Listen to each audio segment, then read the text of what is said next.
after we talk about it right now. Do you prefer Instagram or Facebook? Facebook, yeah, Facebook is fine. Facebook is fine. So, yeah, but I did see your message. I just haven't got back to. I think you hit me up last week about it. Hyde, how are you? I'm good, man. How about you? Yeah, hey, you've been working out, my friend? Yeah. Don't give me this shit, bro. I just talked to Brody this weekend, and he said he had wrestled, and he said his body was wrecked. He said there's no way he would be able to do a second match. And I told him, I said, you didn't feel much tired than you probably felt noodly arm and noodly legged. So, hey, get on those card workouts with the get-ups and stuff like that. Hey, it looks like things, I don't know, things will go. I think maybe we'll close down in a month, but maybe we'll reopen again. I don't know. We'll see what happens. But, hey, if they start opening up, you know, it just comes to that matter of time of COVID's kind of going to be here to stay. You know what I mean? Like the flu's always going to be here. So COVID's always going to be here. We're going to have to learn to work around it. People are going to not take the vaccine. So at a certain point, it's going to come, Hyde, that you're going to be like, it's go time. You know what I mean? Yeah. So you hitting weights at least? Oh, yeah. I've been. You got your own? Yeah, not a lot, but enough to make it work. Hey, but you're not even trying to go to the gym then either, huh? Or are you? No way, not even with the mask. Nothing. Like, fuck all that shit right now. Yeah, man, I gotta wait. Like, hey, let me ask you this. This is something I've been asking everybody. Like, what waiting for a vaccine? Is that like the idea? I'm waiting more for it to like. I forgot where it happened, but where like, oh, these are the final cases of the COVID. You know, like, okay, it's safe to, like, at least not wear a mask. You know, and like, not necessarily a vaccine, but just like for the numbers to go fucking down. Well, maybe once everyone gets it, the numbers will definitely just stay straight. We look at it that way, right? Can't go up anymore. Can't get any worse. If, you know, I don't know. Just some shit I've been thinking about because I've been contacting like different people, just looking at just online, looking at buildings and stuff like that. And I was telling Sylvia, I would say I don't understand why we never tried to get another building before. There's a lot of reasonable buildings out there. Even some are saying they have central air conditioning. Can you imagine that? Can you imagine training? I couldn't. I mean, I have trained before in places that had air conditioning, but I just couldn't imagine it at Santino Brothers. But that would be like, it'd be like a huge game changer, you know? So, yeah, they over here at the dojo across the street, they just cut the trees down. They like just cut them all down. They're gone. The trees are gone now. Where's the shade? What's that? Where's the shade? That's what I was saying, man. That was like the only kind of like savior time at the, especially now in the summer, man. It's just because that sun is just beating on. So, but yeah, man. So, yeah, I just want to talk to you about that because I think maybe out of everyone I'm talking to, you might be the most concerned. But you know, there's a lot of people out there. But I don't know. We'll see what happens, man. I'm with you, dude. I'm with waiting, but I'm probably the same way, feeling like incredibly eager to get back to it, man. You know what I mean? I can only study so much where it's like, fuck, dude. Yeah, you know, I was talking to Sylvia. I was, how many classes have I done? I think it's like 14 or 15 of these, and I said that's like 28 to 30 hours of just talking to you guys that I don't usually do. You know, we usually talk to you for 20, 30 minutes at most, and then we'll go train. Robbie gets in there and we train and stuff like that. So this has been completely different, and I totally feel like you, like, there's only so much that we can do even here. You know what I mean? Yeah. So, but I mean, and it's, but like even this and talking is never ending. Like this is completely never ending. We'll be doing this forever, you know? Oh. Yeah, like it's just, you're always going to be sitting in the car with somebody learning something, you know? So good talking to you, my friend. Jay Douglas, how are you?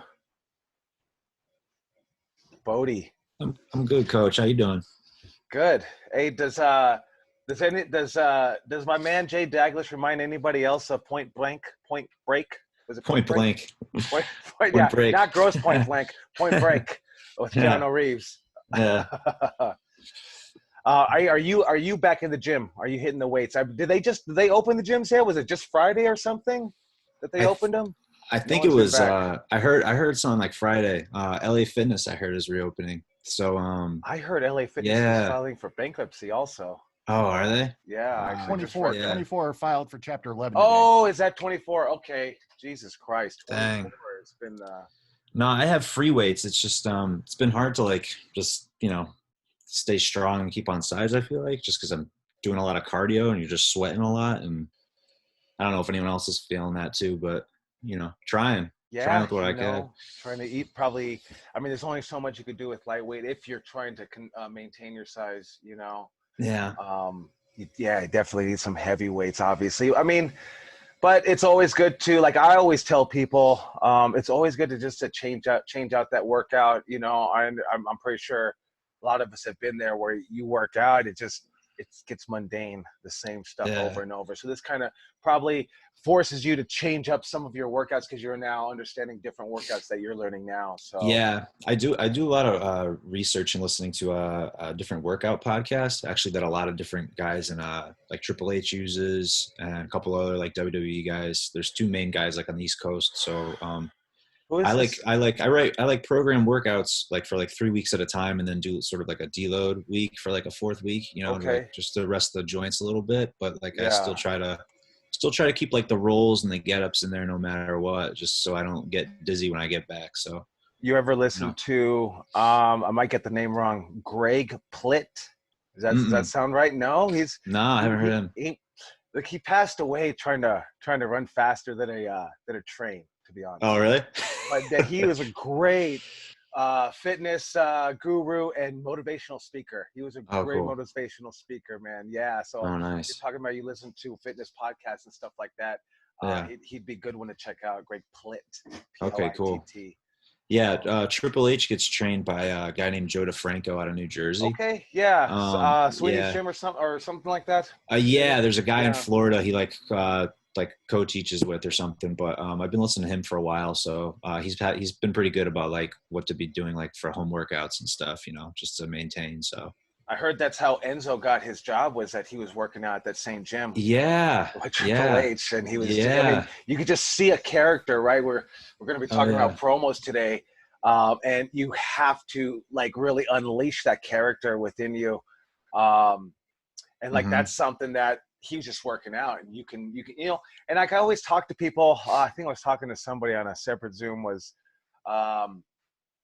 having that ability to have that look, I'll put it in quotes, but like, I remember being in a Walmart in Nashville, and I remember seeing a guy with long curly hair and big back, and I was like, who is that? It looks like somebody, and kind of really just drew my eyes, and I wasn't thinking wrestling. I was just really like, who the hell is this guy? And as I went closer, turn around, and I was like, oh shit, it's Jerry Lynn, and of course, we were in Nashville together for TNA and stuff like that. But I just really, I even told him, I said, I zeroed in, I saw your hair and I saw your muscles. You really stood out among, the people at Walmart. And I think like just as in the character base, promo base and stuff like that, that is so important to be able to stand out like Enzo would, just kind of working out, being that character, just not being afraid to unleash who you are, who you want to be. You know what I mean? I know the character that we talked about for you, right, is pretty low key. You know what I mean? He's definitely low key, but that's part of it. Not saying that can't work. It totally can and has, right? I mean, Jake the Snake was low key. He still is. He's doing it on AEW now, so, but definitely we want to figure out how to tap into that and talk about tapping into that today. So. Yeah. I'm editing some stuff. You're gonna send me some more stuff. Yeah, I'm gonna send you some more if that's cool. Okay, yeah, absolutely. Let's do it. Right. Send it to me. Right on. Max Moses, how are you? Full weights, full gym. Did you hit the gym? Did you go back to the gym? I hit the gym. I went to LA Fitness. Okay. I don't know. I was kind of uncomfortable there because the way they set it up is you have to walk in with your mask, right? Yeah. On the premises, you could take it off and work out. And then when you leave, you have to put it back on. So, and I had it on and I'm working out and I'm at the shoulder press. Yeah. Right in front of me is the bench press. And there's this freaking geezer that's like working out, and he stands up and he doesn't have his mask, right? But he has a plate and he's doing like raises with it. Yeah, shoulder raises. And he's struggling. He's like spitting, not spitting, but he's like, like Yeah. do it. Like I don't care about me, but my dad's old, like the same Yeah. medical issues. So the last thing I want is for him to get it, because I know somebody that got it and passed away. So Oh, geez, I'm sorry to hear about that, man. Yeah, it's like it's like you kind of at first we watch it from afar, and then it kind of really hits home. You know what I mean? yeah. So, but yeah, no, I totally feel you because I feel it. Like I'm ready to go to the gym, and then you go or you do something, and you take a step back when you see somebody that you're like, whoa, I don't know. It's been 3 months that we've been really separated from people, and it really kind of like already drilled into our head about just keeping our distance, whether we're trying to or not. It's just how we've been the last couple of months, and I guess that's already becoming a normal for us, So you plan on just staying at home and working out there? I'm not sure. I might go like really early before. No, yeah. I've always been one to wipe everything down, spray it down, wipe it down. Like I've always been that type of person to do that. But I don't know. Like I'll just try to go when there's not that many people around. Yeah, no, I feel you. I've been seeing a lot of schools saying, hey, we're opening up and we're cleaning after every class. And I'm like, man, you're supposed to be doing that, right? Like the guy that wipes down after every workout, you know what I mean? You're supposed to be doing that anyway, not even in the COVID world. I think that's what Planet Fitness was big about. They have their spray and their thing and, and you're kind of shamed if you don't do it. You just get up and walk away. They kind of make you spray it and clean it. So, but people are still not doing it. I saw it this weekend. Like somebody would get off a machine, next person right on it, not spraying it, nothing. Yeah. And then you're like, I don't want to use my towel, man. You know what I mean? Like, yeah. So maybe it'll take some time. Hopefully everything stays open, and then I think we'll just kind of get used to it. Kind of like when they first put us on stay at home, it was like, whoa, no one wanted to go to the grocery store. At least for me, it was like zip in, zip out. Now, I'm not as zip in, zip out anymore. You know what I mean? So hopefully we'll get used to it, or we'll figure it out. So good talking to you, my friend. Ruby Reyes, how are you? Hi, Joey. How are you? Good as can be, obviously. What have you been watching? Did you wrestle it? You didn't wrestle this weekend, did you? No, not this weekend. I didn't wrestle. I've been watching. I posted it in Santino's today. It's the Mike Quackenbush series, Till We Make It. Okay. So that's a really good series, and I know I already talked about it in our on our page, but he covers so many topics, and honestly, some of them are in ways I haven't heard them discussed before. So today, definitely, I was in on it. Yesterday, I was in on it, but today's one was really, really good about getting your finisher over and getting your moveset over out of your territory and how to build equity around this. And it's all things that we kind of know, or at least I feel like we should know about basically just protecting your moves, protecting your moveset, protecting your finisher, and how to train people to be able to react to it. Right. Yeah, Quack is always been, so particular how he teaches, I mean, obviously look at his lineage of who he's trained, I mean, I think Cesaro's on that list, right? I think maybe Chris Hero is on that list. And I mean, you don't have to say anymore. And then it just goes on and on from there. Kimberly's on that list. Who is that? Kimberly. Oh yeah. So man, that guy, yeah, definitely. I want to check it out. I think you posted, maybe this might be the second or third time that I've seen it. Yeah. But yeah, I definitely want to check it out. Always trying to just learn and see how, people do it differently. He totally brought that. He even brought that, man, brought not only Chikara, but brought Lucha Libre to the Midwest. You know what I mean? And that's a huge deal just in itself. And then just even what he's done with Chikara, I think that's so amazing to have. I always think that's really cool where you have everybody just in a character, right? And then he's even gone as far as the comic book part of it, Yeah. So man, his mind. Well, there's that. He has these books of essays out Like, I don't know if you've seen any of those. My Secret Identity is definitely my favorite book of his. And I recommend everybody to check it out, My Secret Identity by Quackenbush. And besides that, he's like, honestly, I think he's a phenomenal wrestler. If you ever see him versus Johnny Saint at WXW, I think it was 2010. I might be wrong. But Quack versus Johnny Saint was just phenomenal. That was like an amazing match. Probably one of my top 10 matches. So. Hey, everybody, write that down. Write that down. Mike Quackenbush. We say Quack, but yeah, it's Mike Quackenbush. And then versus Johnny Saint. That's a amazing class. If you don't know who Johnny Saint is, definitely look him up. Yeah. And I always liked that about Chikara was they would bring these guys in.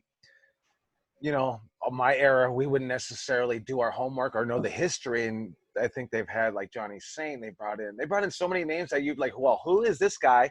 And they even not reinvigorated Johnny Saint's career at a certain point where he started wrestling again, because people were like, well, who is he? And it's so nice with the internet today. You look it up, you're like, damn, there's all this about Johnny Saint. But yeah, it's and if you haven't seen World of Sport in the UK, man, definitely check that out. It's different, right? You look at American wrestling, you look at Japanese wrestling, it's different. You look at World of Sport, it's totally different. Same thing with Lucha Libre. And so it's kind of like, it's not talked about as much. It was a little bit like when they were doing that Chikara stuff, it was really talked about, but I think it kind of died down a little bit, at least in the circle that I've been in. But yeah, definitely check out World of Sport. If you ever heard of like Rollerball Rocco, Big Daddy. Is it Big Daddy? I forget his last name, but Big Daddy, big dude. Johnny Saint, obviously. Haystacks Calhoun. Marty Jones. Yeah, just definitely. Of course, I don't even see Pete. I just hear him pop in my ear. There you go. Yeah, there's that, and if you want to go on about different styles, there's also battle arts, which I'm a big fan of battle arts too. What's battle arts? That's more of like a I would consider it more of a combat style wrestling, and that's where they got the points going on in the corner. It's like the little ducks in the corner, and they have all the points going on. Have they done that in Southern California? I don't think so, at least not to my knowledge. But World of Sport is definitely one. If you want to check out the different style of wrestling, also look at battle arts, in my opinion. And yeah, besides that, working on Up All Night stuff.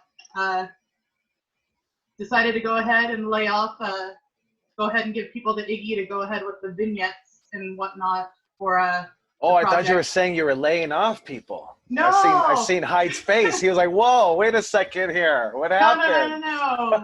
I gave everybody, because when the protests and all that were going on with the curfews, I told everybody to just kind of stop. Don't shoot your vignettes right now, because there was a whole lot going on in the world, obviously. Yeah. And as of yesterday, I gave them all a green light, gave them all a new deadline, so we're going to have some vignettes coming in soon. I've talked to a couple people personally. I'm setting up a timetable to finish off this project that we're working on. So we talk every week. What's your take? Because it changes. What's your take this week on COVID-19? I went out this weekend. I don't know, like what, to a restaurant and stuff like that, or what? I went to a bar. I went to the beaches. I went to stores. Everything's different, definitely. Well, the beaches aren't different, but the bars here are completely different than they were before. It's complete social distancing. Like, you're in boxes when you go, and it's like you're in a 4-person box, so you stay in your box and stuff like that. And they wipe down everything. You don't get glasses. You get everything's disposable. The stores are mellowed out. Up here, but then again, up here we're completely different than LA. We only have like 100 and some active cases up here for all Ventura County. How many cases? Like 100 and some. Jesus Christ! I think we got that like in the first 2 hours today in LA. That's our active count up here. So we're up here where I live, Ventura County. We're a lot more mellow, I think, than a lot of the places that I've seen. Yeah, I look at the numbers every day. So, but like your take is. Because you've wrestled, so it's like it's go time, right? It's like, hey, I don't want to get the flu. I don't want to get anything from anybody. So I want, not completely go time. I turned down a booking in New Jersey because I wasn't quite wanting to go through airports and be on planes with people quite yet. Yeah, no, I So feel you, because the airlines are just going to sit you right next to somebody and you're going to be a little weirded out, right? yeah, so I turned that down, but I gave them the green light for August, so I'm going to the East Coast in August, whether I like it or not, ready or not. Like, I just got to go at some given point, and it's that calculated risk we talked about. Yeah, I was talking to who is it? Logan Xavier. And he had mentioned, he goes, if you think about it, like, COVID's here to stay. And ever since he said that, man, I'm like, yeah, like, where's it going? You know what I mean? Where's it going? We come up with a vaccine. There's already talk of, like, man, there's 50% of people don't want to even take the vaccine. You know what I mean? I mean, So it's not going to be eradicated. I definitely don't think it's going to be something that's going to go away completely, because, I mean, just the nature of the virus itself. Like, it'll probably be here. It's probably here to stay.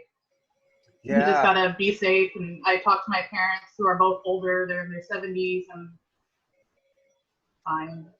yeah, right. We just gotta, like with anything that's crazy, right? We don't want to get anything. Just got to be careful.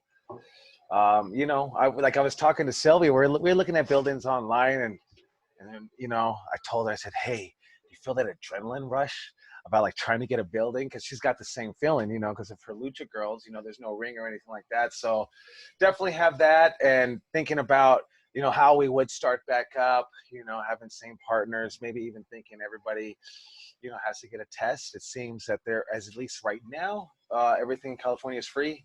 And it seems actually that it's about 20-30 minute wait at most, from people that I've talked to. So I think that wouldn't be, unreasonable to ask. I think make people just feel comfortable, peace of mind. But you have that. But then if you go out into public, if we're already talking about community transmission, you go out to public, you go to the store, someone sneezes around you, like, I was just kind of thinking, like, well, that's how the porn industry does it, right? They do their HIV/AIDS test, and they really do it. They shrunk it to every 15 days. It used to be every 30 days, and it was like, what are you doing in that 30 days? No one knows. You know what I mean? But at least, I guess what I was thinking, at least it's something. It could tell us, hey, it does say negative. So what they've been doing so far up until now has been pretty safe. And like I was telling talking to Brody this weekend, I was just saying, like, man, we could watch and monitor every single school and keep an eye on it and seeing how they're doing.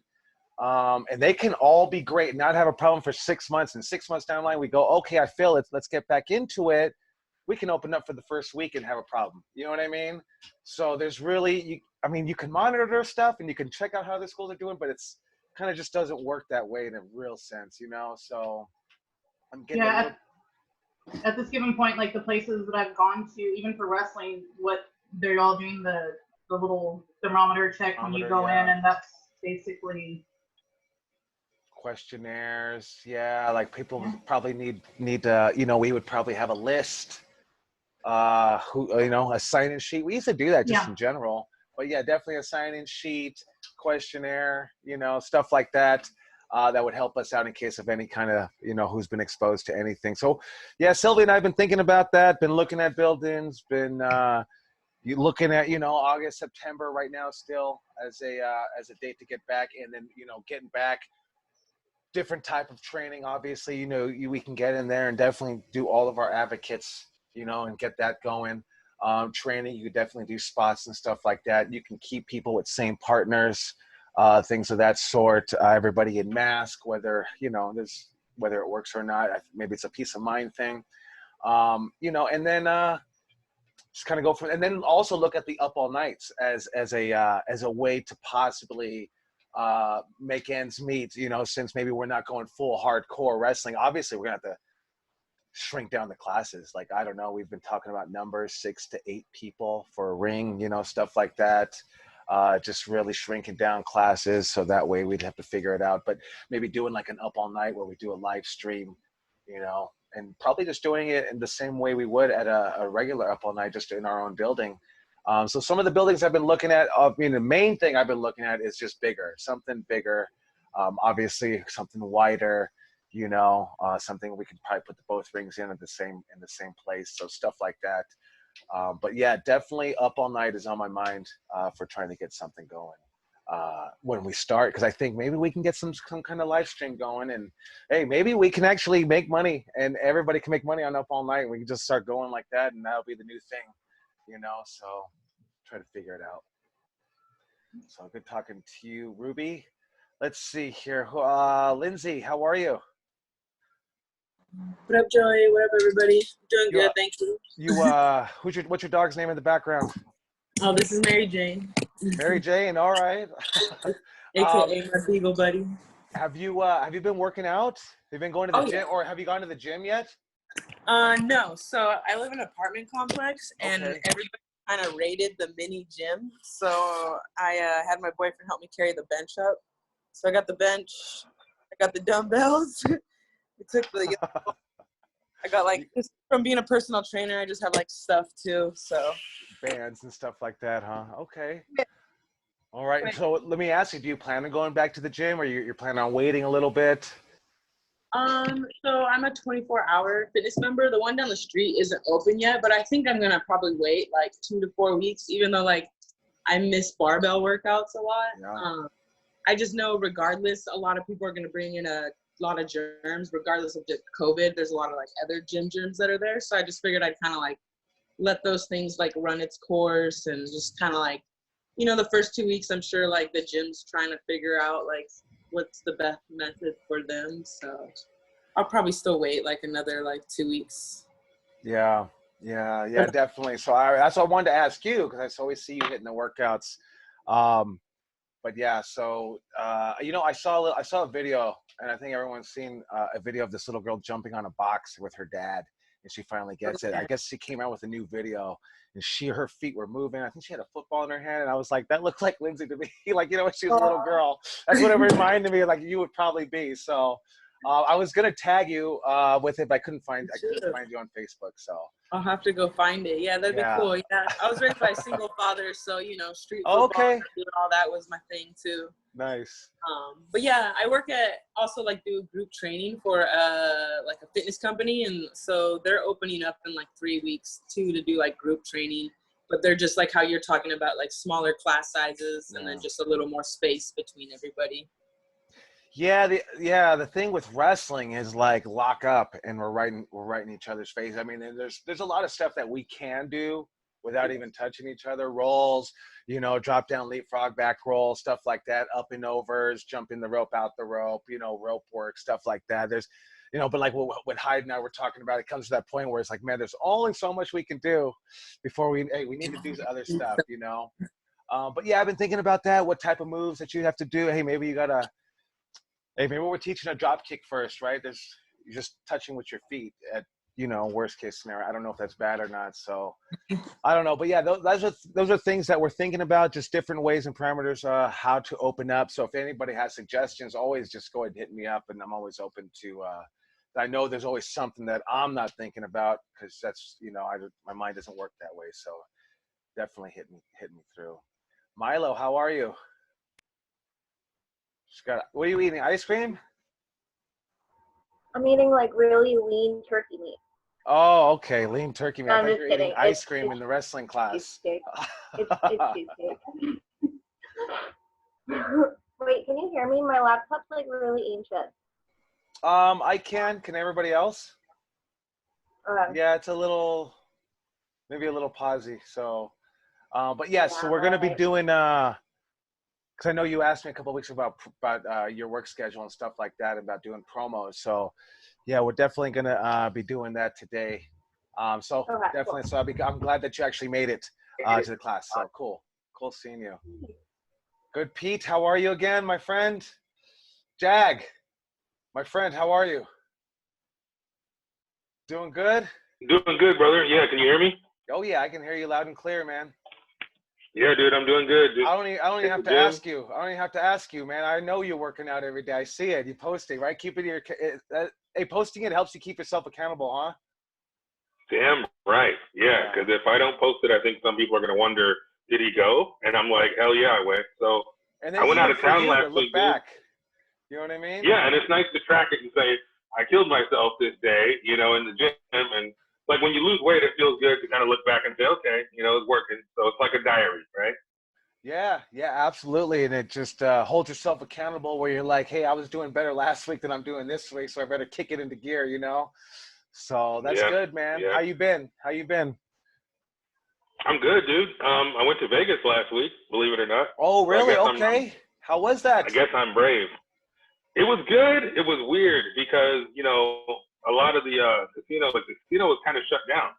They didn't have anything going on until after like 8 p.m. It was like 8 p.m. to 1 a.m. was the only time they had actual table games. The rest of the time it was just slot machines and, every other machine. It was kind of, the people, they're dying out there, man. They're broke as hell out there. So they're giving everything away. They're giving away food vouchers, slot machine credits, you name it. So it's kind of weird, but it was cool. They got the thermometers right up front. You got to, get scanned in every time you come in the building to make sure you don't have anything. And they require masks in all the restaurants and whatever. But at the casino, people were going at it without any masks. It was kind of crazy, man. But it was a good experience. It was fun. I ate too much. I'm paying for it right now. But yeah, it was a good time. Well, that's good, man. I kind of like getting everyone's perspective of what they've been doing, how they've been, with the COVID. Kind of helps me, gives me a better idea of when everybody's, kind of, ready to do things. I got to be honest, I think we talked last week to a lot of people on the Zoom, and I think we were about 60% people were like, hell no. Today, just so far of everyone I've talked to, it seems a little bit more relaxed. So I don't know, I don't know. I don't even know what to tell you because, Jag, like, I think we got more numbers now than we did when we closed down, like to almost certain we do, so yeah, because like what we would say with Ruby, like I guess it's just gonna be here, man. We got to figure it out and keep moving forward. Sun's gonna rise another day. You know what I mean? So I heard that New Japan, when they had their event, they held it at the same place that they do championship, and apparently they were sanitizing in between every match, wiping everything down. They have those I don't know, it's like a leaf blower, I guess, but it's like a steam vapor or whatever. Yeah, I've seen that. Yeah, so these guys there, I mean, New Japan's got money, so maybe they could do that. But it was funny because I heard from another guy that they're cleaning it between every match. They would come in and disinfect and sanitize everything in between each match, which is kind of crazy. Yeah. It's a lot of work, but if that's what you got to do, man, that's what you got to do, right? Yeah, yeah, exactly, right? So I mean, it's a lot of work. It's definitely reasonable. I would even say, hey, even if you do a 2-hour class, maybe there should be a intermission of cleaning for a second, before we get back into it. I don't know how that would work, but maybe, like I said, maybe a lot of it is peace of mind. You know what I mean? Like if you're already in there with someone with COVID, it's on, but I guess just, we got to just, right, do our best, really, really do our best, right? Should wash our hands and, be truthful and stuff like that. So, man, I'm actually glad to hear you went to Vegas. What's that? I said, I'm tripping over Dom right now. He's like combing his beard. Oh, Dom Kubik looks like a beetle. He hasn't been to the barbershop. He does, dude. I'm tripping. Hey, how are I'm you, looking Dom? at him like, yo. Oh, man. Huh? Have you been to the gym, Dom? I have, and I feel guilty going. Like Why? I feel like I shouldn't be there just because I feel like I really shouldn't be there. Just I keep telling myself, hey, it's the pandemic's not over. It's still out there. But I don't know. Just the first day it opened, my friend went before me and he was telling me, hey, it's empty. Come down. So I've been going and it's been relatively more empty than I've really ever seen it. Yeah. But like going back to what Max Moses said, there's people in there that just as soon as they get in, take off the mask, and that bothers me. But I've been very anal when it comes to sanitizing and cleaning. Right before I go on, I'll wipe down, sanitize my hands. After I'm done, wipe it down, sanitize my hands. Every little thing I do, I have to just go and wipe something down or sanitize my hands right after. And it's just that like, I don't know, just being there, it makes me feel guilty that I shouldn't be there. Just because of the whole pandemic. Like, yeah, I don't know. I wouldn't feel guilty. Just be right. Just take your precautions. Yeah. Like I am really just coming to the point of like, this is just something that we're gonna have to go right through, man. Like, there's no going around it. There's no going under it. It's here, and there's gonna be COVID flu season from here on out. Maybe there'll be vaccines. Maybe there'll be treatments. But there ain't even a treatment for the regular flu. You know what I mean? So I don't know. Right? That's the thing, right? 1 week it's hey, it doesn't affect young people. The next week it's affecting all these young people. Everything is changing from 1 week to the next. So it's got us all, on edge. I guess we just got to figure out. I don't know. I think NBA might be ready to go. Yeah. You know, I think NFL just had some Ezekiel Elliott come up with COVID. You know, like I don't know what that means. He's like not going to be training. You know, for what, at least 2-3 weeks at least. You know, and I know, hey, college football broke my heart. A bunch of Alabama players and Houston players came up with COVID, man. So I don't know. I think it might be done. College ball might be done. Maybe they'll play divisions like SEC just plays each other. You know, so I don't know. Who knows? Who knows what's gonna happen? But this guy's gotta. Hey, don't feel. I don't know. I wouldn't feel guilty. Just be careful, man. You know. Yeah. Hey, well, hey, you still been doing your abs at least? Always, I got to. Okay. Diet and abs. I have to. All right. It's got to happen. All right. Javier, my friend, how are you? Good seeing you back. Thanks, Joe. It's been really good recently. Shoulders healed up, right? Right. This is this COVID time has really given everybody a chance to just really, you know, get healed up, find a Zen place, find a routine place, you know, because everything has changed. Ain't nobody going to no basketball games or concerts or anything like that. So it's like everything is like different. So yeah, I see it as a blessing in disguise, at least for me. You know, I don't mean it in any bad way, but I think it gives everybody some time to like self-recuperate spiritually, physically. I think in all sorts of ways. So whether we start going back within like 3 weeks or let's say until next year, it doesn't bother me. I'm still doing things that are keeping me active, productive, and let's see how this whole thing runs out. Good, man. Hey, you feeding your mind with wrestling? You watching wrestling? Oh, you watching yeah. pay-per-view yesterday? I'm watching plenty of wrestling. Podcast. You should be watching documentaries. Hey, and here's another one. If no one's seen Wrestling with Shadows or Beyond the Mat, like that was like my wrestler Bible. Like you had to see it. I think it's mid-90s, so it's probably really old to some of you. It's fresh in my mind, but man, don't just watch the wrestling, the matches and stuff like that. Check out everything. Read some books too, because they go into depth. It really, like I think Jericho's is an excellent book. Mick Foley's obviously, you know, the first one. That was an incredible book. So yeah, I would definitely check out some of these guys. I see Mick Foley as a my time guy, so it doesn't seem like an old timer to me. So he might be an old timer too. So it might be actually a good thing to actually read about him, you know. And then even like Gorgeous George has a book, you know. So I definitely feed your mind. I like reading. Sometimes I like reading the non-WWE books also. I think those obviously are, you know, really detailed and maybe a little bit more truthful. You know, Dynamite Kids. Ring of Hell. Oh, Ring of Hell is really good. I think or Wrestling at the Catch. That's another really good one. Do you know who wrote Ring of Hell? Matthew Randazzo. I think I want to say I think Aaron Aguilera had talked about Chris Benoit in that book. I'm not sure. Is that true? Okay. Yeah, I was like, that's where I heard it. So yeah, no, definitely. I need to. I want to check that out. So Ruby Grace, you said another book. I think it was Wrestling something. I didn't quite catch that. What was it? It's called Wrestling at the Catch. It's about the history of basically wrestling in the NWA. Thank you. Good talking to you, Javi. All right, we have Will is here. I think he's just listening. Good to see you here, Will. Good to see you, sir. Oh, there he is, my friend. Hey, so have you been back to the gym? San Diego's a little easier, right? I'm actually up near Mission Viejo area now. Oh, okay.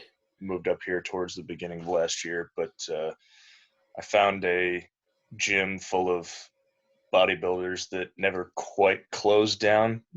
So I've been getting some ill-gotten gains over the course of the last couple of weeks. Well, that's fucking good, man. Yeah, hey, Will, I gotta imagine. DM me that place. I'm in Mission View. I'm pretty close, so you know I don't want to go back to Lifetime over on Crown and the 5 because it's like $150 a month. So yeah, well, this one's kind of a big startup fee, but it's $85 a month. But they want like sort of first and last month's rent sort of deal. I'm okay with that. Hey, Pete, you got to be ready to come jack and juicy, man, every day. Every day, my friend. Oh, that's good. That's good. Yeah, I gotta imagine. I know some bodybuilders, man. That's like they. I remember. Oh man, I remember a guy named Macias. What's his name in Lucha Underground? Pete must know. He was. I'm bad on Lucha Underground, believe it or Really, not. you are. Well, Macias. It's something I need to work on. I'm watching him on. Yeah, Macias. I mean, if you guys, yeah, he was definitely on Lucha Underground with a mask with Carrie Lee Perez was his manager. Does anybody know who that is? Does it make sense? But anyways, Macias, man, when we were doing WSX, for some reason he was hanging out with my buddy You Suicide. You Suicide's not even a workout guy, man. So you got Macias who's just jacked, and You Suicide is like, hey man, hey Joey, thank God you're here, man. You got to help me find a gym for this guy. Like he's really freaking out. Like he needs to hit the gym. It's been like, he says it's been like 14 hours since he's hit the gym, and he's freaking out. We actually went around the studio because we were filming at a Hollywood studio, and we talked to somebody, and they directed us. We're like, yeah, we're on this lot and we're in this stage, and we're looking for a gym, and they directed us to this like old 1950s gym that was like all the way down in the basement. But this guy Macias was so happy just to hit some kind of weights. So Will, my point is, I can only imagine these bodybuilders, like on COVID lockdown and stay-at-home orders ain't happening for them. You know what I mean? I think they got pretty graphic with their description of what they thought about COVID. There's a picture of a middle finger, a cartoon middle finger with F. Gavin Newsom on the front door. So that pretty much sums up their ideas about this whole thing. Yeah, so good to hear from you, my friend. Let's see here. I want to get started, but I actually wanted, before I get started, I know there's a couple other guys there. Ray Romero, I want to talk to you a little bit. I know you wrestled this weekend, huh? Where's Ray Romero? How was it? Yeah. Hey, Can you hear so me? you know what I was actually going to really tell you, man? I was going to tell you, like, hey, these matches that you're having, like, I need you to probably like figure out how to get the video, whatever the case is. Like if you're doing matches, you need to have these be your best matches. Every single match that you do has to be the best match that you've done. You know what I mean? Especially if you're doing them, because I think this is your second match back, right? Yeah. Since this whole pandemic. Yes. Yeah, you know, because you're still trying to work towards trying to, you know, become a rookie of the year. This is a crazy fucked up year. Who knows what's going to happen at the end? Maybe there's going to be more shows. Maybe there's going to be, I imagine there's going to be more shows. Maybe more people trying to do a live stream of some sorts. I mean, I'm surprised I haven't seen more, to be honest. Like California has kind of opened up arenas with no fans. So, but I would definitely, be thinking about that. Every single match that happens has got to be the best, man. Because you're really good, man. I think you just, maybe you need a little bit flashier on your gear. You know, it's just that black singlet with the little trim. And then come out a little bit. We'll talk a little bit, right? We're going to talk today about promos and stuff like that. But yeah, you definitely are lacking in the promos. I can see it. You know, when you're in the ring, like your character and everything is there, man. Just you got to like, right? I would say just turn up that volume even harder. You know what I mean? A little bit more.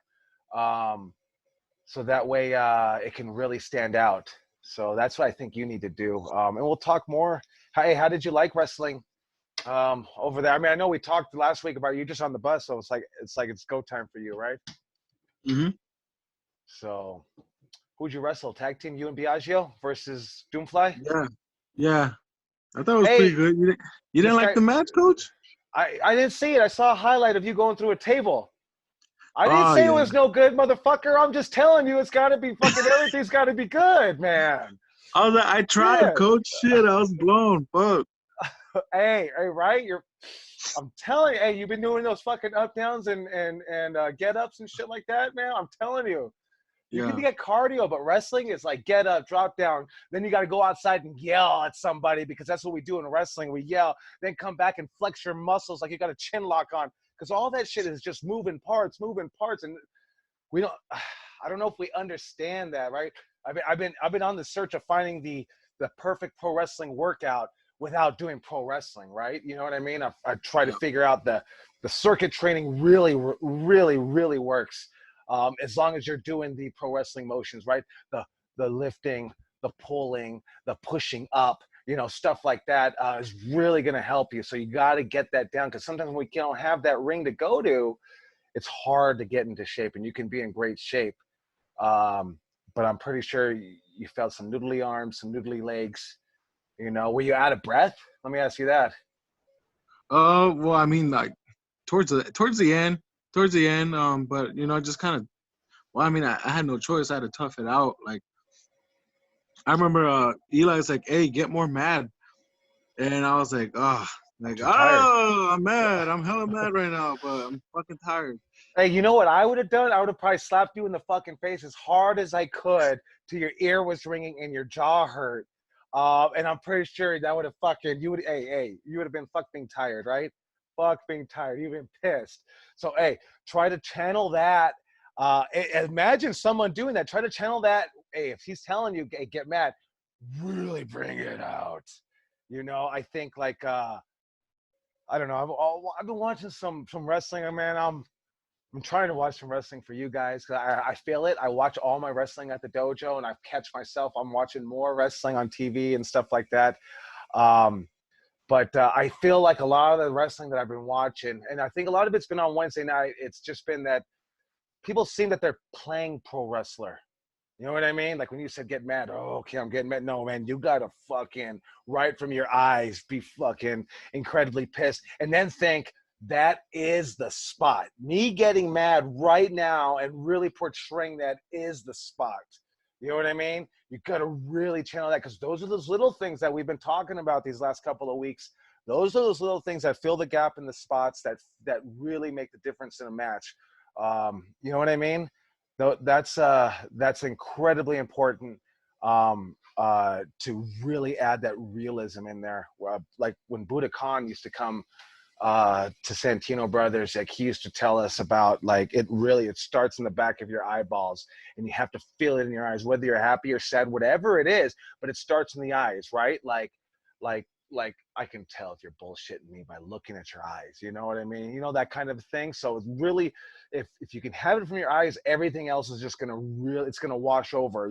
It's gonna really portray. And I think that's what, you know, guys like Stone Cold were incredible at, was really bringing that realism. And I like watching it, like when they film this podcast, like sometimes a pro wrestler will banter with Stone Cold and like be a little pro wrestler. I think John Moxley might have done it once.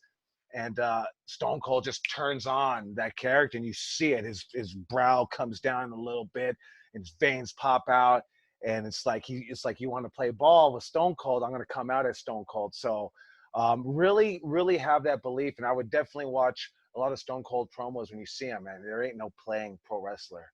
Like, it's real, right? Like when people say it's just fake, and it's just like it's a stupid question. You know what I mean? I'm not stupid, because there's so much more to pro wrestling than just what's the outcome like. Yeah, the outcome is predetermined, you know, but there's so much more to it, you know, right? How are you supposed to emote those emotions, you know, with everything you got? So next time it tells you to do that, right, someone's going to slap you in the fucking face to get that out of you if you don't do it right. You know what I mean? So, but hey, you got a link to that match? Send it to me, please. Okay. You do? I sent it in the chat, Joey. It was thank posted. you.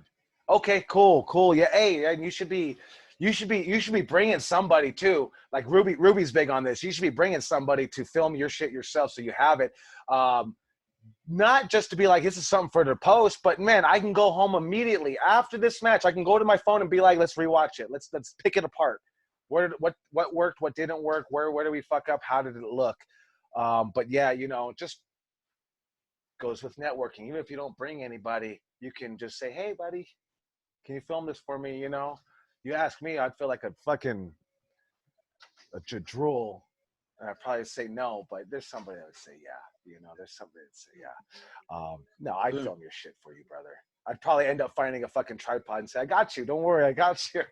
But yeah, so good talking to you, Ray Romero. I actually wanted to make sure to tell you that about your matches that you're doing.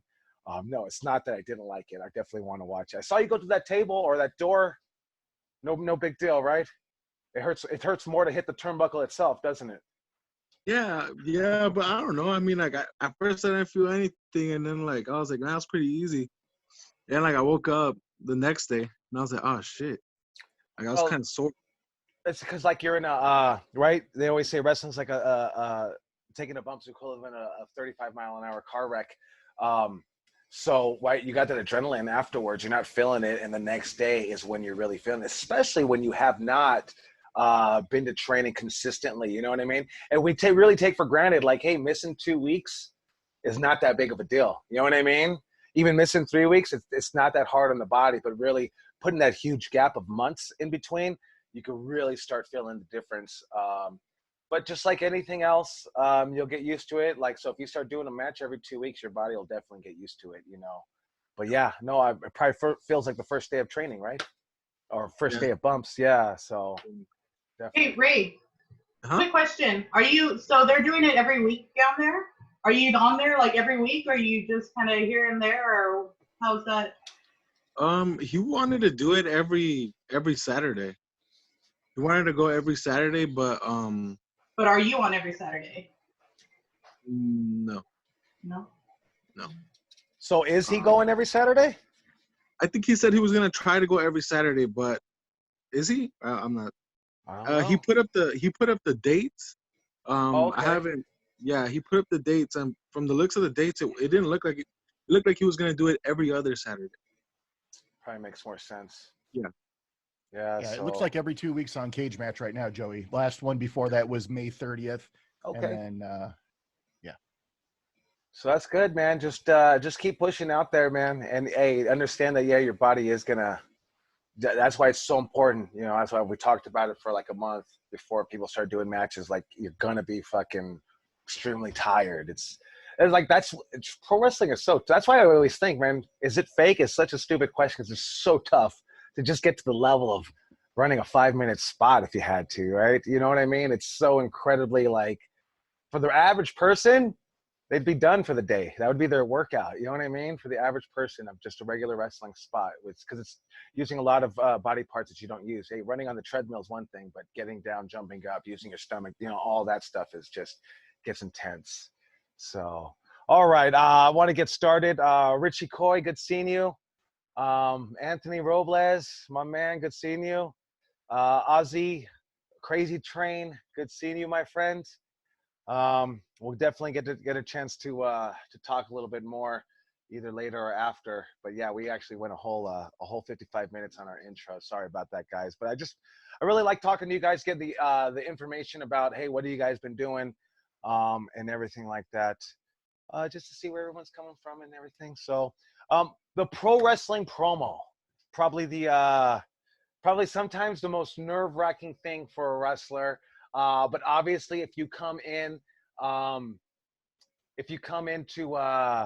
the game and to come into pro wrestling training and you have your character, honestly, for trainers and even other wrestlers, that's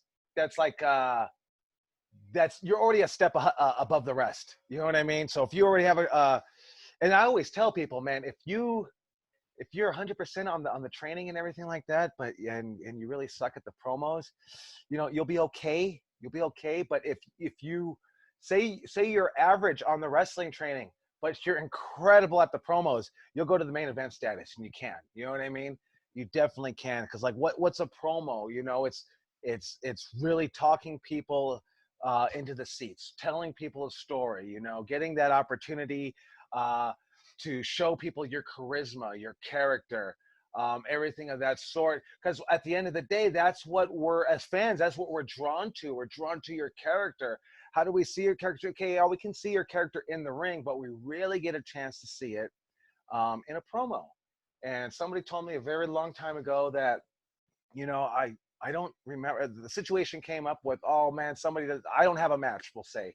Oh, I don't have a match, all I have is a promo. And being really down about it. I remember this person being very down about not having a match on the card, but they had a promo. And someone said, but the promo is a match. And not only is it a match, it's better than a match, you know? Obviously, us personally, and it goes back to, obviously for us personally, we have more fun when we're in the ring wrestling. That's what we want to do. We have fun doing it.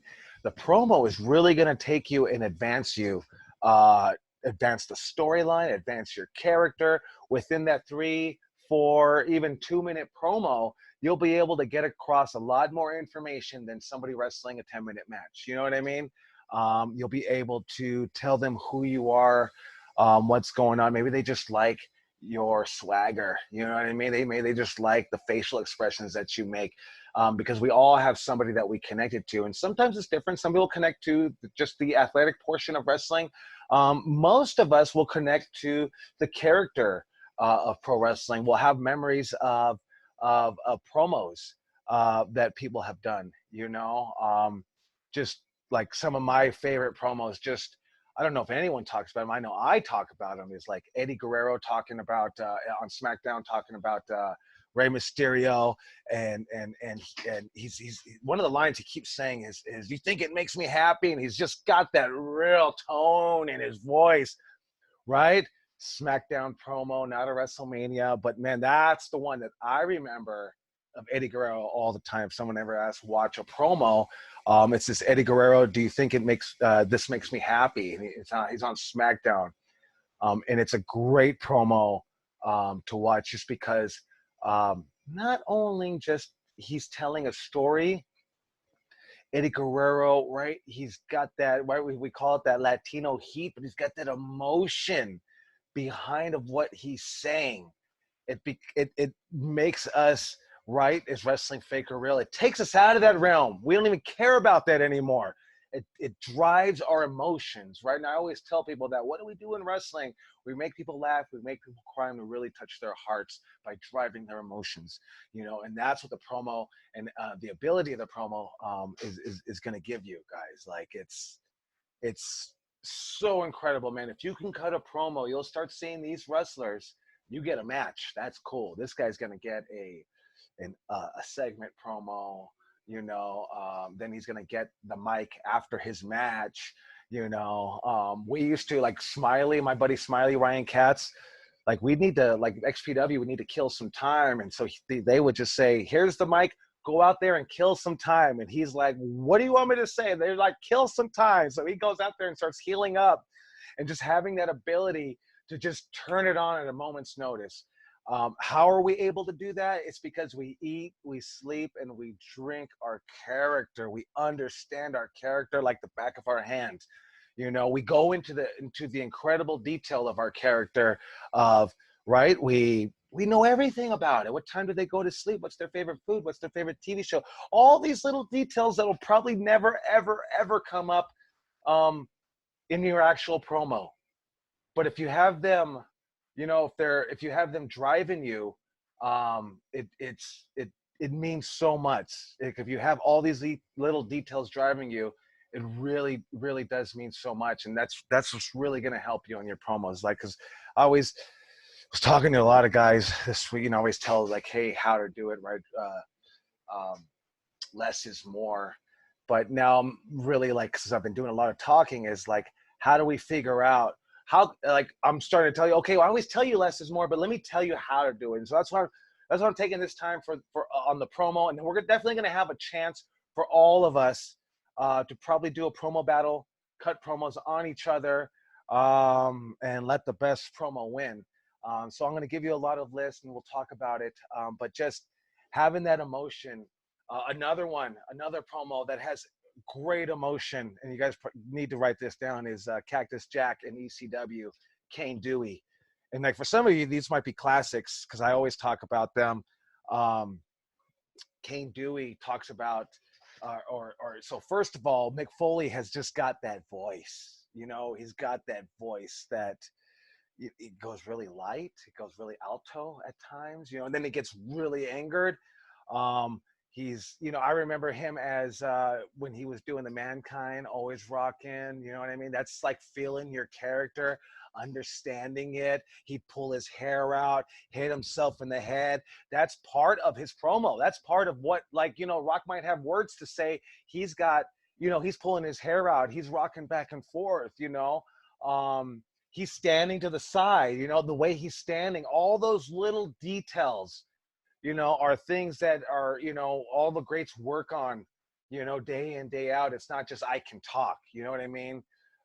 It's really getting those emotions. Kane Dewey was in ECW. ECW was insane at the time. It really was. It was wild. I'm pretty sure you guys feel about that, like about like AEW and stuff like that today, but that's how I felt about ECW.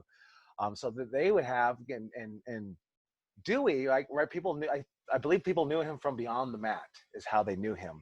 And so they had a sign at ECW, Kane Dewey, right? Kane with that with Sandman's cane, you know, his kendo stick.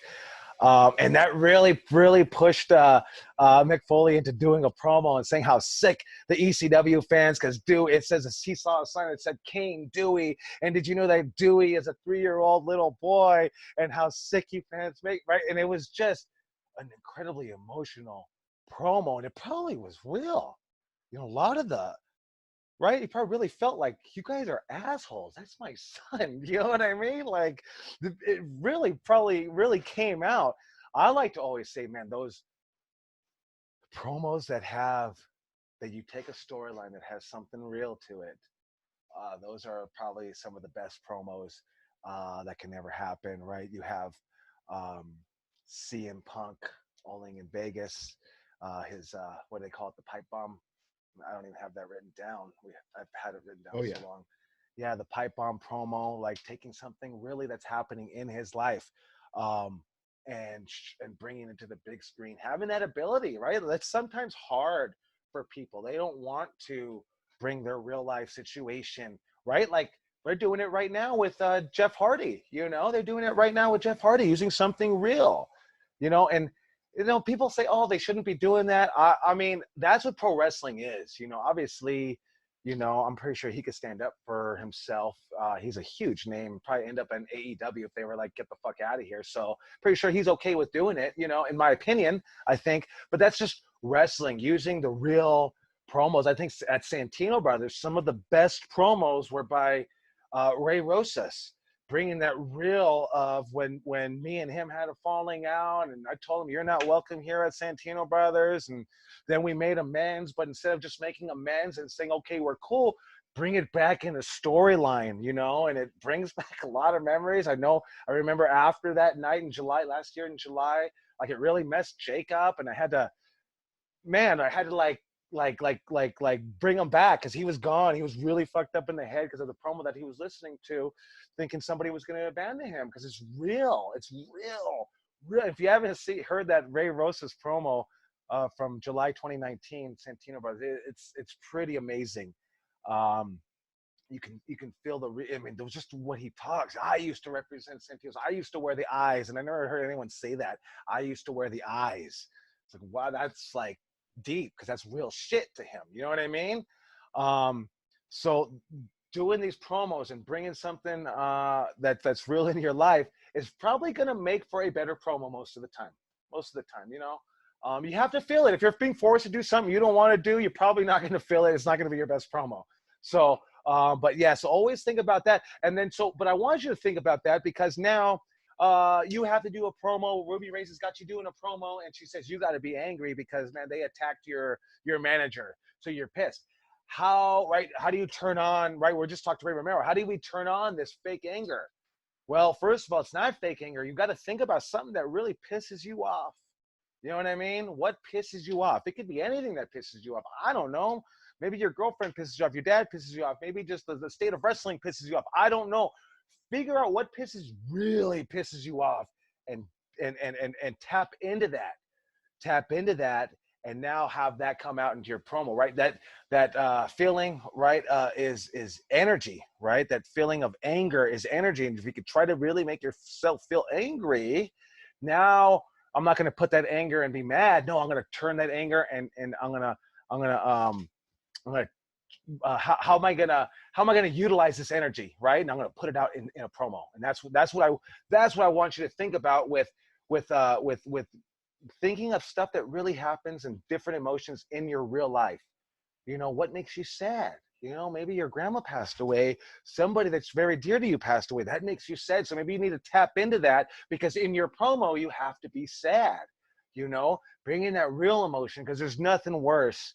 There's nothing worse than, you know, fake canned emotion. You know what I mean? There's nothing worse than that. It's like, just takes us out of the game. You could be a great wrestler, like, you know, and that's where managers come in, because some wrestlers just couldn't do it to save. And I was one of them. You know, I actually learned with my manager how to cut better and better promos.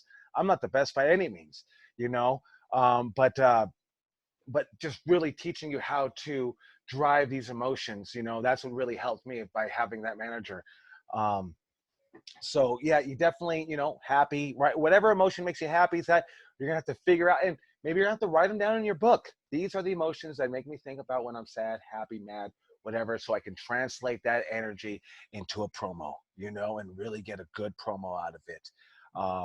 So definitely want to think about that as we're cutting promos.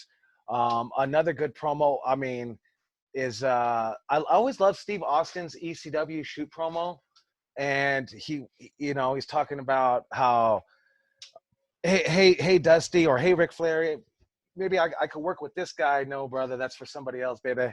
You know, and he actually does Dusty Rhodes' voice and Ric Flair's voice in the same promo, and he's actually dressed, I want to say, like Hulk Hogan. But yeah, it's an incredible promo. Steve Austin ECW shoot promo, and then the granddaddy of them all, Austin 316. You know, I don't know. I remember Austin 316. I mean, maybe I was watching wrestling at the time, 96. Whew. Best fucking promo. Took what his opponent gave him, right? What was his opponent? His opponent was Jake Roberts, and his opponent was actually on this, like, the TBN network, like the Christian network, and he was doing like a tour kind of a thing, talking about Jesus and stuff like that, and they actually mentioned it on when he was doing his WWE thing, and I remember me and my Uncle Supreme watching that, and we were like, oh God, we know fucking do this. Jake the Snake gonna beat Stone Cold, because like the feel good story of, you know, he's kind of making a comeback, he's doing the church thing tour, and so, you know, he would talk about, I don't know if he would talk about the Bible, but that was the premises, that they knew that Jake was doing the church, you know, the church tour, and the Austin 316 promo. And sometimes your best promos also come right after your match, because you got that adrenaline going. It's like, I've always found, doing a promo right after your match, man, there's less, you don't have to think much, man. It's go, I'm ready to go. Stone Cold coming, that's what probably helped make that promo incredible. Thumbing your Bible, talking about your John 3:16, your Bibles, your Psalms, and your John 3:16, you know. Austin 3:16 says, I just whooped your ass. Wow. Like, it's took his Christian tour, brought it all the way back to it. You know what I mean? And created the probably greatest selling t-shirt of the time, probably of all time, could still be argued. Yeah, incredible, right? So now we look at promos lead to your merchandise. You know what I mean? The promos will lead to that merchandise. And it could change, right? It could change your whole career. Like Stone Cold, that one promo really put him on that train ride to be the Hey, Joey. Yes, sir.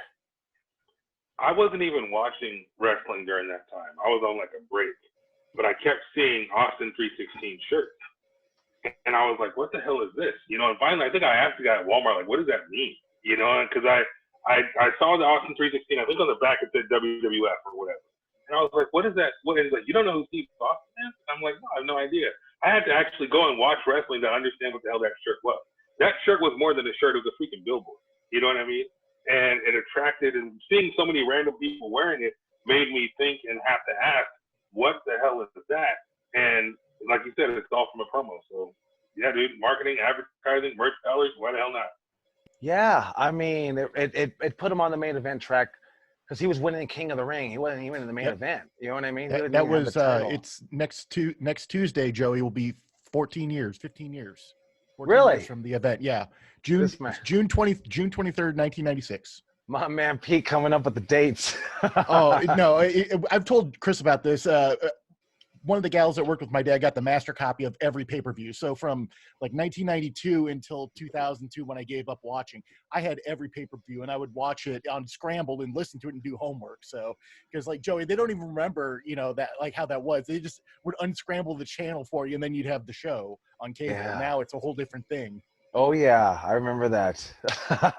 But yeah, that Austin 316 was, especially for my era, was amazing. I remember dudes taking their phone and not even a cell phone, taking their house phone and putting it to the TV, and that would be their answering machine.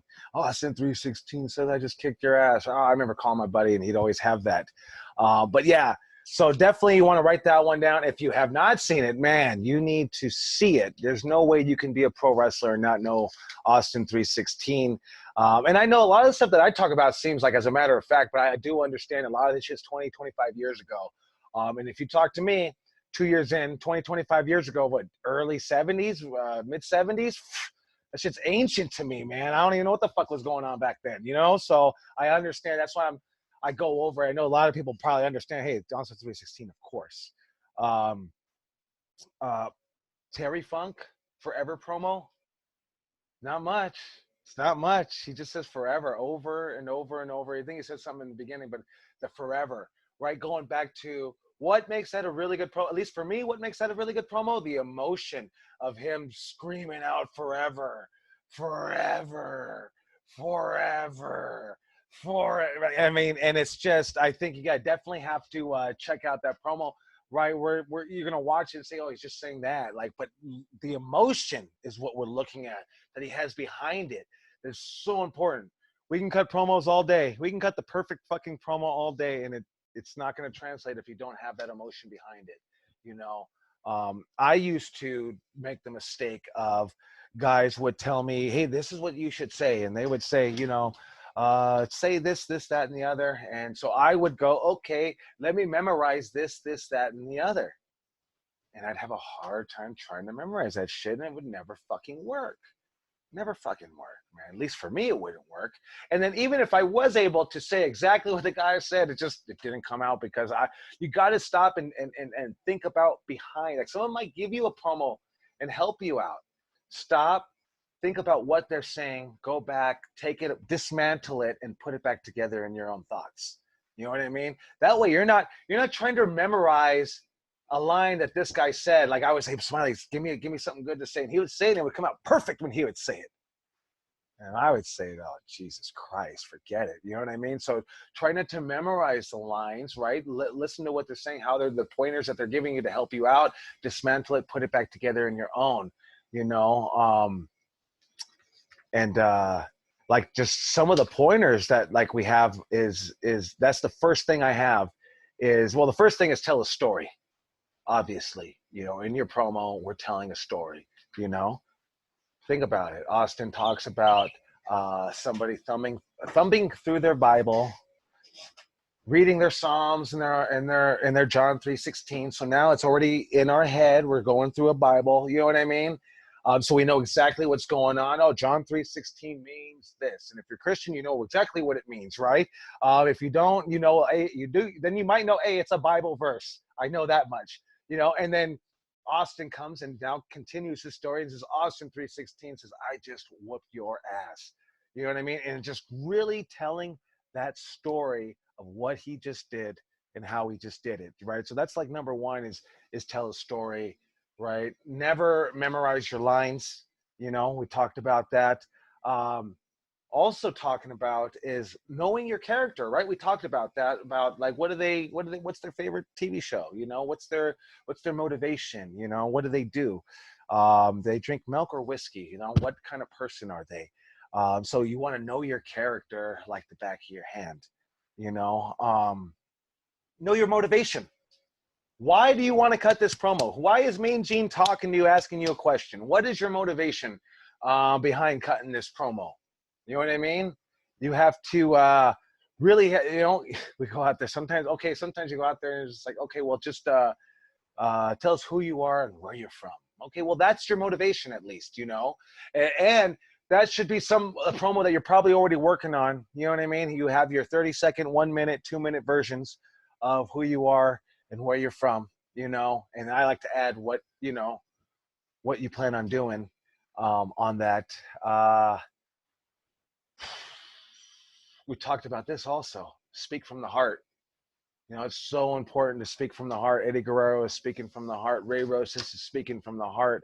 And when it comes from the heart, it's 9 times out of 10 is going to be a lot better promo, right? How do we do that? We have to channel that those emotions and that energy, you know, happy, sad, angry, mad, be able to channel that. So I think this kind of goes the same thing of know your motivation, know what you're talking about. You know what I mean? Have an idea of where you're going with what you're talking about.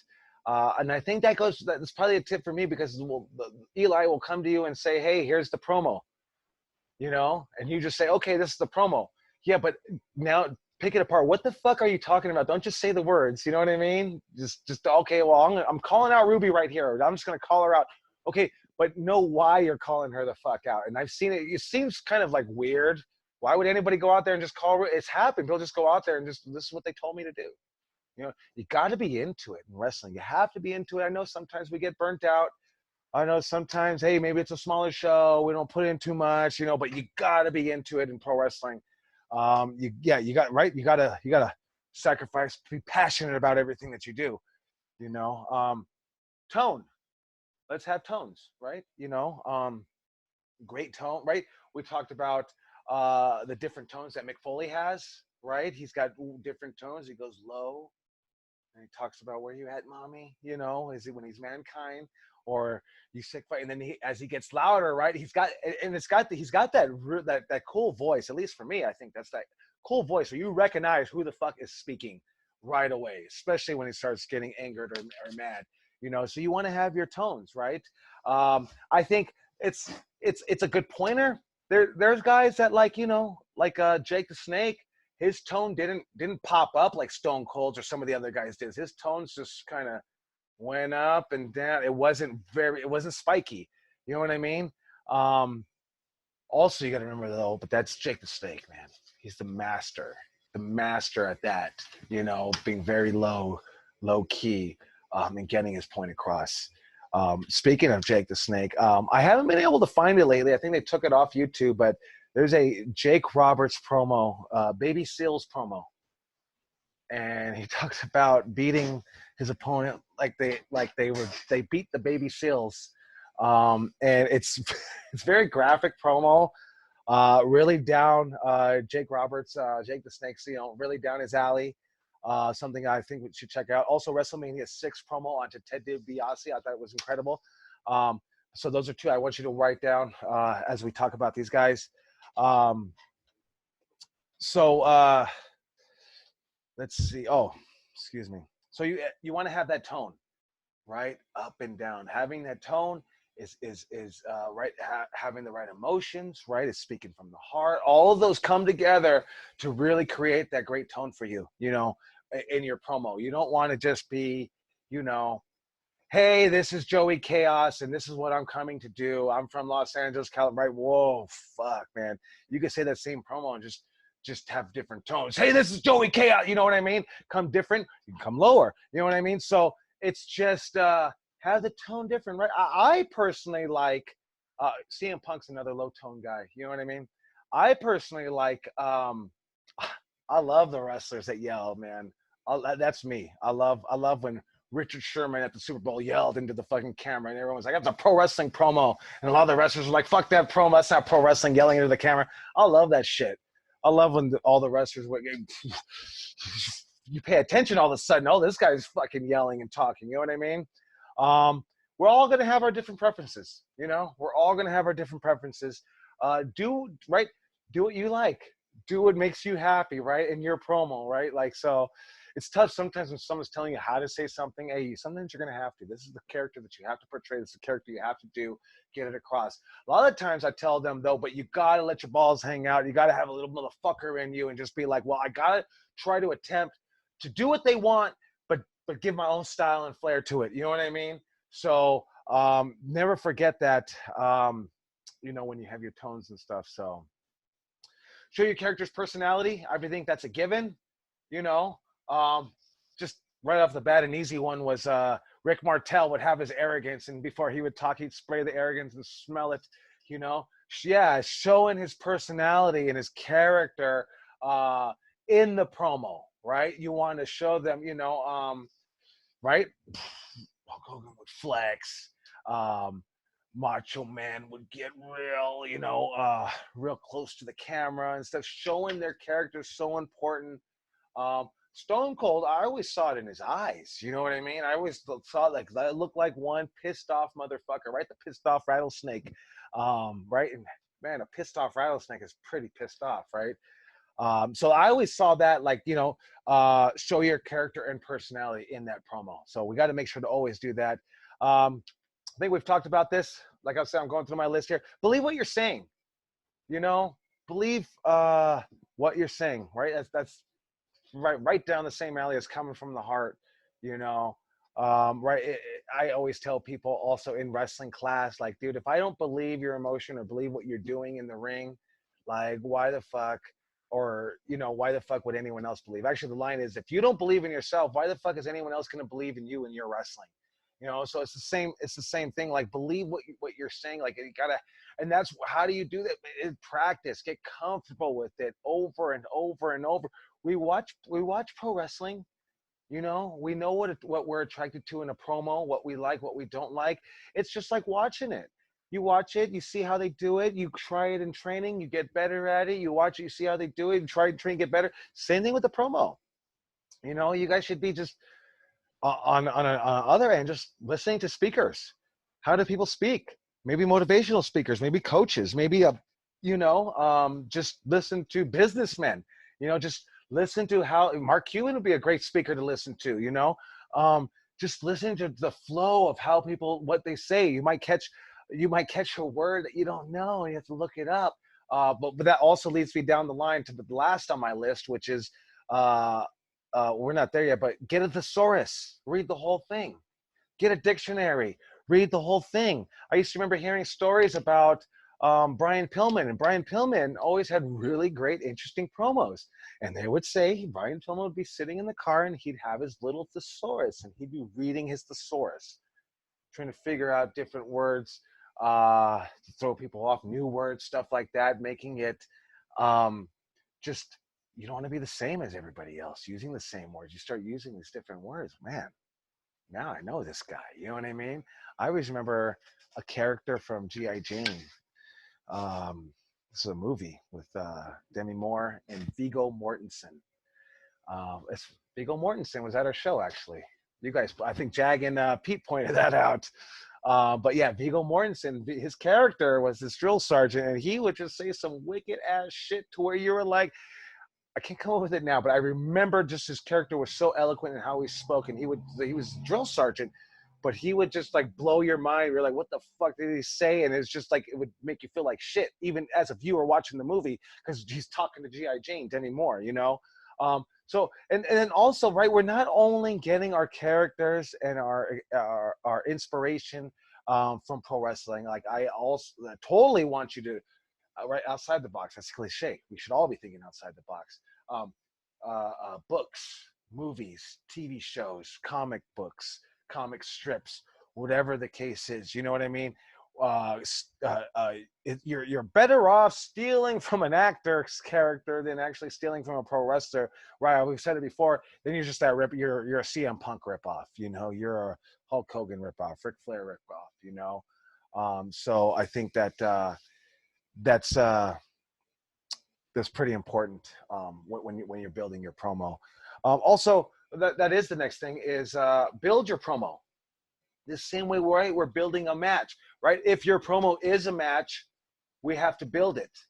You know, let's build this promo, right? We wrestle by numbers. We can also do the promo by numbers, right? There's no right or wrong way to do the promo, right? I'm helping you guys how to set it up. I think the best thing to do is like, wait, we can go through all these lists and I can tell you all the motivations and stuff like that. Man, start talking in the car when you're in traffic. Start talking when you're in the shower, when you're in front of the mirror by yourself, especially when you're by yourself, because you're you let yourself hang out, right? I'm just going to say it. When you have to do it in front of somebody, when we're going to have to take the opportunity to do it right here in their Zoom class, there's going to be a lot of people like going to have a great promo, but when they do it in front of people, they're going to turtle up.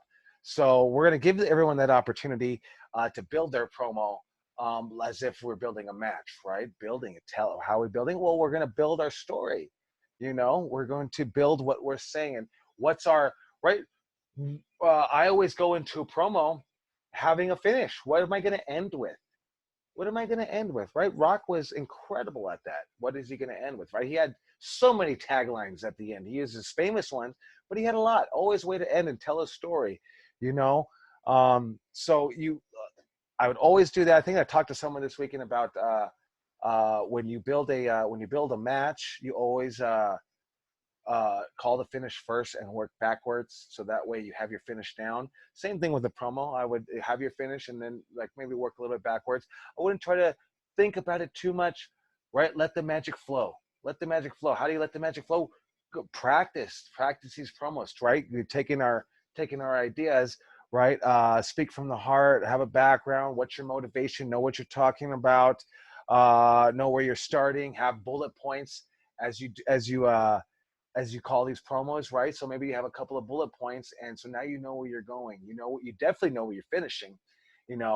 I think some of the hardest part in pro wrestling promos is people getting the time down. Someone says 30-second promo, 1-minute promo, 2-minute promo, and I mean, it's the first time anyone ever told me that. I was like, Jesus Christ, how the fuck do you do 30-second promo? Like, you have a clock? No, just do a 30-second. Fuck, okay. And after you practice and practice, get your own clock if you have to. But after you practice and practice, you're able to, when it's coming. When it's 15 seconds has passed, and I got 15 seconds left, 10.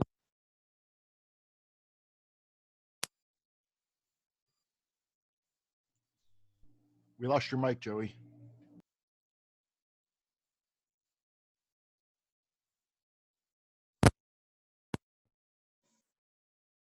No, yet, no. You can't hear me.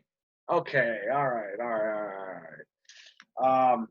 Sorry about that. My battery died on my mic. Yeah. So I don't know where I was at, but right, treat your promo like an exciting match.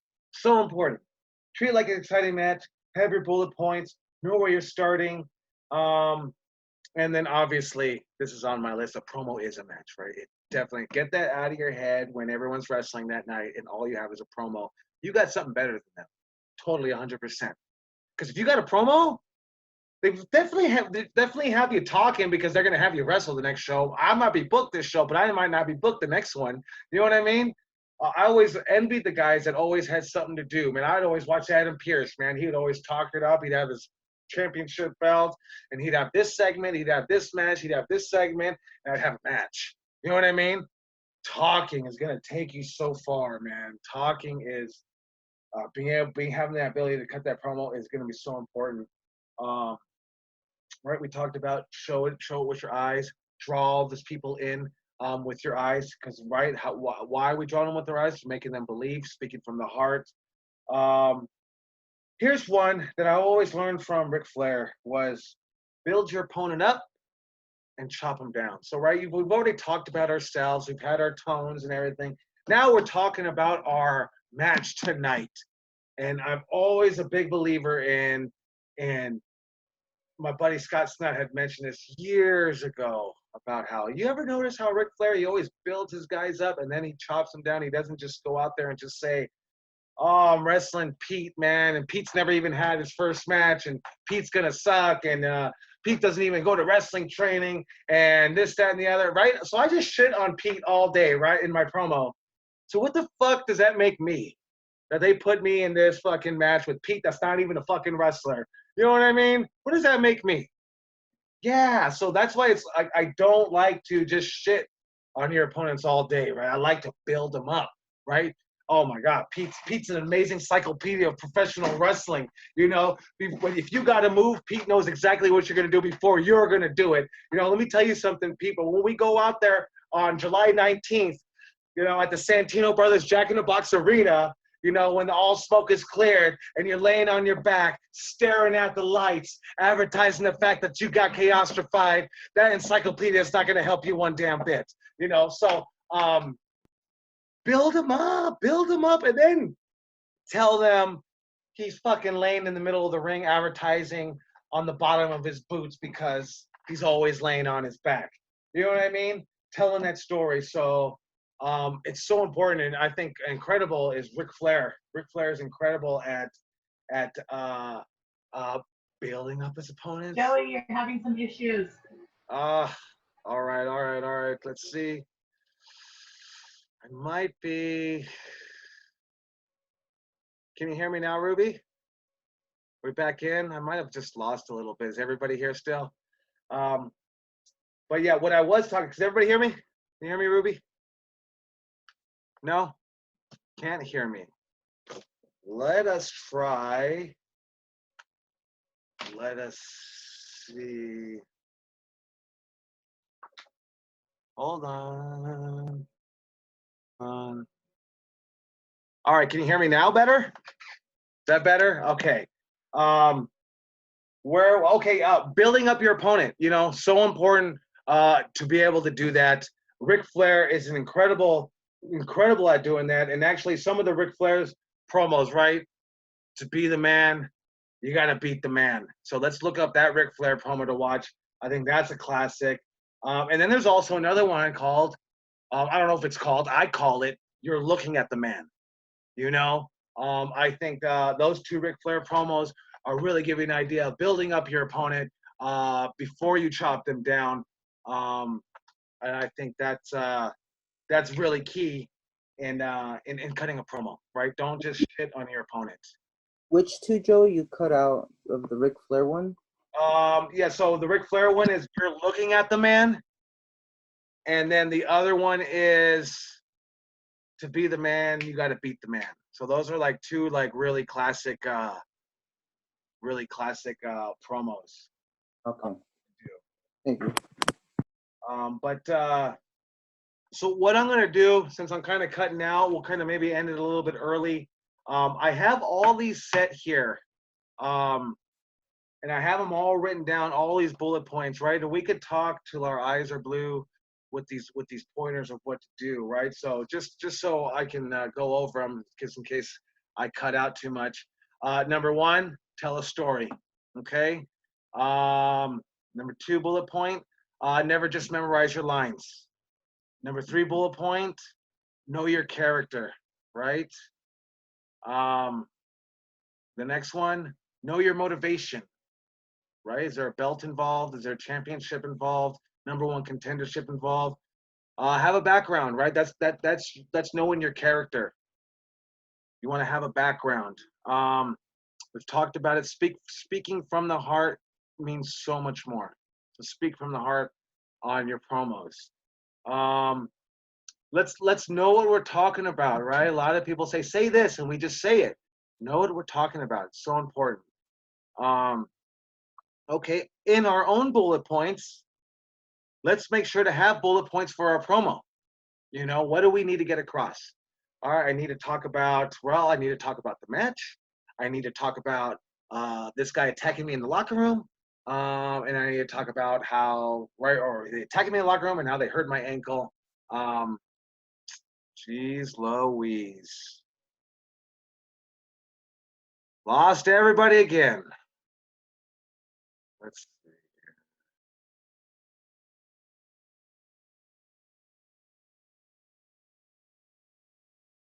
here. Guys, if you check the chat, I have we scanned the document that Joey's reading to us, so I have that in the notes in the meeting for you guys. And I also did a YouTube link with all the promos, so you don't have to go find them. You can just click the link, and it just will